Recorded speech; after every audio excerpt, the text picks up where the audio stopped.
دریائے جہلم کے کنارے واقع بحیرہ شہر اور 8 اس کے منفرد گیٹ جو اپنی تزئین و آرائش میں آج بھی کسی شاہکار سے کم نہیں، اور ان گیٹوں کے اندر پھیلی ہوئی یہ تنگ گلیاں بتاتی ہیں کئی قصے اور دفن کر رکھے ہیں اپنے اندر ہزاروں راز۔ تو جانیے آج بحیرہ کی ہسٹری۔ بحیرہ کا لفظ بحرہ سے نکلا ہے، دریا کے راستے کو بحیرہ کہتے ہیں اور اسی سے بحیرہ کا نام بحیرہ رکھا گیا۔ بحیرہ میں موجود شہنشاہ سوری کی مسجد اس چیز کا ثبوت دیتی ہے کہ بحیرہ شہر کوئی عام شہر نہیں۔ تو جانیے بحیرہ کی کہانی۔ تاریخی شہر بحیرہ پاکستان کے صوبہ پنجاب کے ضلع سرگودا میں دریائے جہلم کے بائیں کنارے پر سلسلہ نمک کے نزدیک واقع ہے، جو قیام پاکستان سے قبل ضلع شاہپور میں واقع تھا۔ یہ شہر لاہور اسلام آباد موٹر وے کے درمیان واقع ہے اور بحیرہ انٹرچینج سے جڑا ہوا ہے۔ اس کی آبادی 50,000 نفوس پر مشتمل ہے۔ اس کی گلیاں اور بازار بہت زیادہ تنگ ہیں۔ بحیرہ شہر کے گرد ایک سرکلر روڈ ہے۔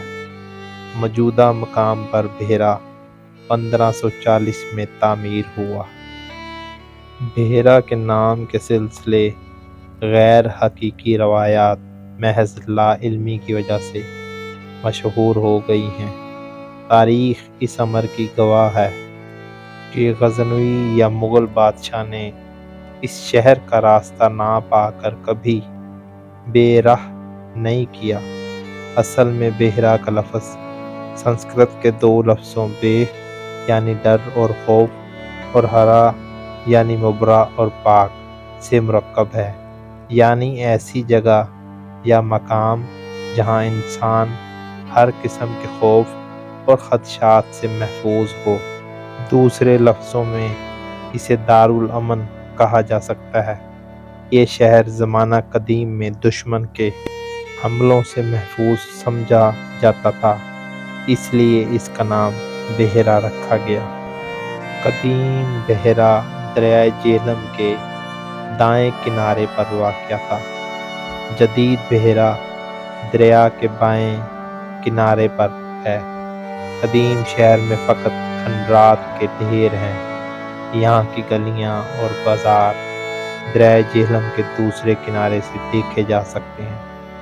بحیرہ ہڑپہ اور موہنجودڑو سے زیادہ قدیم ہے اور ان دونوں قدیم شہروں کی بنیاد میں اہم کردار ادا کرتا ہے۔ اس کے آثار اب بھی کھنڈروں اور ٹیلوں میں ملتے ہیں۔ ان گرے پڑے ڈھیروں کی قطاروں کے ساتھ ساتھ درمیان میں پھیلی ہوئی نشیبی جگہ گلی کوچوں اور بازاروں کی نشاندہی کرتی ہے۔ دیکھنے سے پتہ چلتا ہے کہ تقریباً سبھی عمارات لاہور اینٹ سے تعمیر کی گئی ہیں، جن کے کھنڈرات قریباً 3 کلومیٹر میں پھیلے ہوئے ہیں۔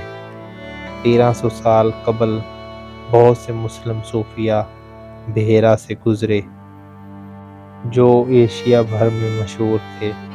پہلے تاجر اور علماء یہاں آئے اور پھر غزنی، غوری، ایبک، بابر اور احمد شاہ ابدالی راجوں اور مراٹھوں پر حملے کے لیے یہاں سے گزرے۔ آریوں کی آمد سے قبل بحیرہ مغربی پاکستان کی تجارت کا مرکز تھا۔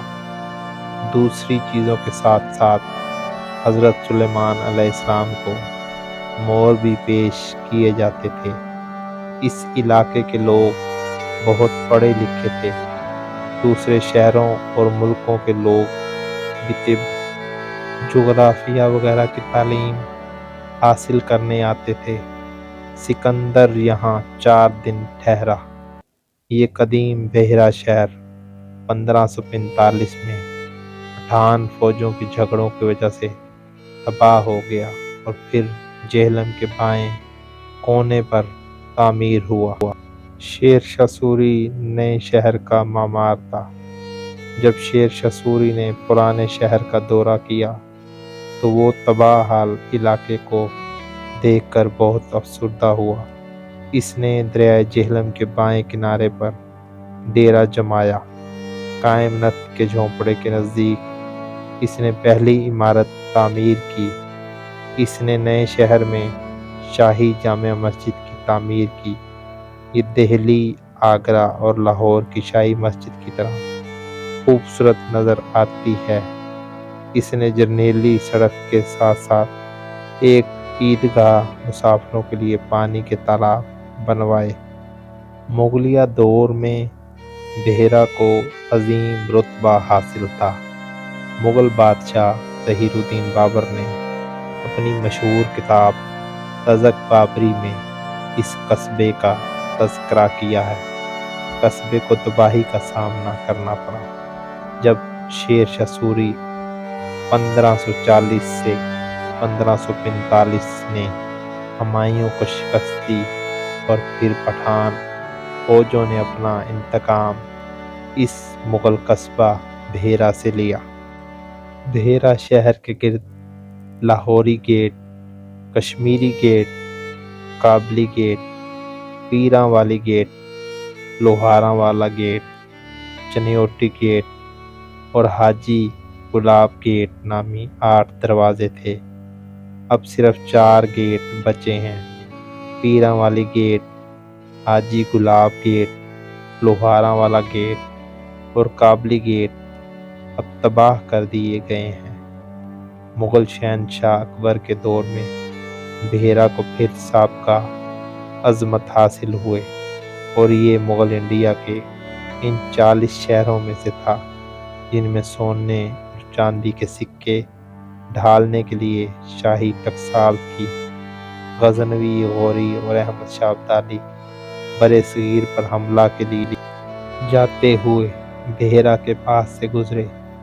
سکھ راج 1790 سے 1849 کے بعد انگریزوں نے بحیرہ پر قبضہ کر لیا، جو آزادی 1947 تک جاری رہا۔ بحیرہ کی فوجی اور تنظیمی اہمیت کے پیش نظر سلطان شیر شاہ سوری 1540 سے 1545 میں بحیرہ میں فیصل شہر سے باہر دریا کے ساتھ ایک عظیم الشان مسجد تعمیر کروائی، جس کا انداز اور ڈھانچہ مغل فن تعمیر سے تقریباً ملتا جلتا تھا۔ سکھ راج 1799 کے دوران میں سکھ مسجد کو استقبال کے طور پر استعمال کرتے۔ مسجد کو 1858 میں مفتی احمد دین البغوی کی کوششوں سے دوبارہ تعمیر ہوئی۔ مسجد کے 3 بڑے بڑے گنبد ہیں، ایک درمیان میں اور 2 مختلف اطراف میں۔ تعمیر میں چھوٹی اینٹیں استعمال ہوئی۔ موجودہ انتظامیہ نے قرآن ہال، حدیث ہال، ہاسٹل، مرکزی تالاب اور 2 مینار تعمیر کیے۔ بغوی خاندان 1858 سے مسجد کی تعمیر اور حفاظت کو برقرار رکھنے کے ذمہ دار ہیں۔ اس کے پہلے نگران احمد الدین بغوی تھے۔ بحیرہ جنوبی ایشیا کا عظیم تجارتی مرکز تھا۔ بحیرہ کو گندم اور مہندی کی منڈی مارکیٹ بھی کہا جاتا تھا۔ تجارت کے لیے ٹرین، بسوں سے قبل اونٹ استعمال ہوتے تھے۔ بہت سی سرائیں تھیں جہاں تاجر اور مسافر ٹھہرتے۔ بحیرہ ایک بڑا صنعتی مرکز تھا جہاں بہترین قسم کے چاقو اور تلواریں بنتی تھیں۔ یہاں کا لکڑی کا کام سارے برصغیر پاک و ہند میں مشہور تھا۔ بحیرہ کا ایک کھدائی کے کام والا دروازہ اب بھی لاہور کے عجائب گھر میں موجود ہے۔ اندرون شہر کے محلہ خواجگان، محلہ انصاری اور شیش محل میں بہت سی خوبصورت عمارات ہیں۔ ان میں اضافہ کے لیے محلہ حافظہ میں اورنگزیب عالمگیر نے مرکزی جامع مسجد چنیوٹی گیٹ کے قریب ایک مسجد، محلہ شیخاں والا میں ایک مسجد اور کابلی گیٹ کے نزدیک ایک چینی کتبہ بھی تعمیر کروایا۔ اب بھی یہ سود کی مصنوعات، دھاتی کام اور کھدائی کے کام کی تجارت کا ایک اہم مرکز ہے۔